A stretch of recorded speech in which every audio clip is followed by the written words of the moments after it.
Thank you, Sunita.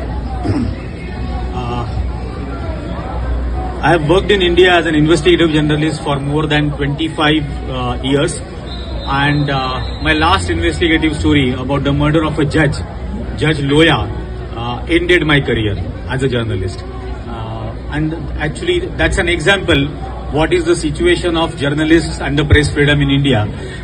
The biggest story of 2017 ended my career. I'm here actually because I had heard that America upholds freedom of expression, America upholds democracy, America upholds liberty, America upholds secularism, and America is inviting a person who has downplayed all these values back home in India.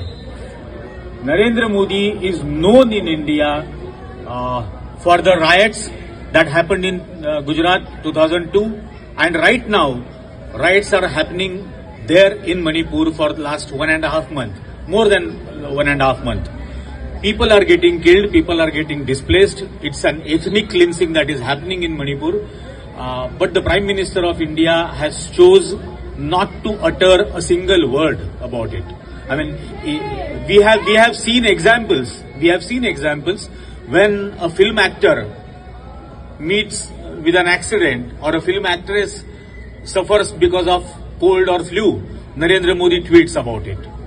But people in Manipur are getting killed, they are getting displaced, ethnic cleansing is happening, but this man has not uttered a single word, neither has he tweeted about it.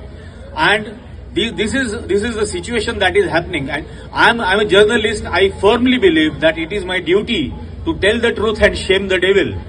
And today is the situation that the leader of the largest autocratic nation is getting a state welcome. He's going to address the joint session of US Congress, and I'm just appalled that how can this happen? How can United States? I saw an actor working here a few hours before that he is taking Narendra Modi to the crossroads of autocracy and democracy. I mean, is Narendra Modi going to pull Biden to support his autocracy? This is a real question. In last 23 years, this man has not addressed a single press conference. In last 23 years, he does not feel that he is answerable to anybody. And we say that India is the largest democracy. This is not the democracy that my forefathers fought for and got the freedom. This is the book that I wrote about the murder of the judge. This judge was presiding over a case in which Amit Shah, the present day Home Minister of India, was the main accused. And 15 days after the judge's murder, the new judge presided over the case and discharged Amit Shah without verifying a single page of the 12,000 page long charge sheet, without verifying a single witness, without verifying a single call data record. There were 390 page long call data records. Nothing was verified, and simply he was discharged. And this government is anti-democracy. This government is anti-secularism. It completely downplays the diversity in India. They want uniformity to impose in India, whether it is of language, whether it is of religion, whether it is of culture. Hindi, Hindu, Hindustan is their slogan. And I just do not understand that when my constitution, the first sentence of my constitution says that India is a union of states, we have to respect that sentence, the diversity, the cultural diversity, the linguistic diversity, but nothing is honored by the Prime Minister of India. And it is really, I'm ashamed that such person is getting a state welcome, he's getting a state dinner.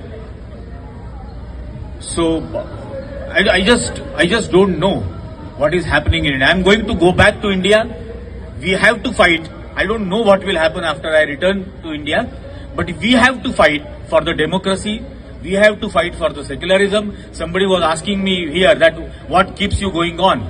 When I was brought up in a society which was fearless, I was brought up in a society which was secular, which was liberal, which was, we never considered about religions. And if I want my daughter to live in the same atmosphere, it is I who has to try for it. It is I who has to pay that price. It is I who has to sacrifice for upholding those values. And I can only assure that I'll keep doing that. I'll keep fighting for democracy. I'll keep fighting for secularism. I'll keep fighting for the diversity in India. I do respect that. Thank you very much.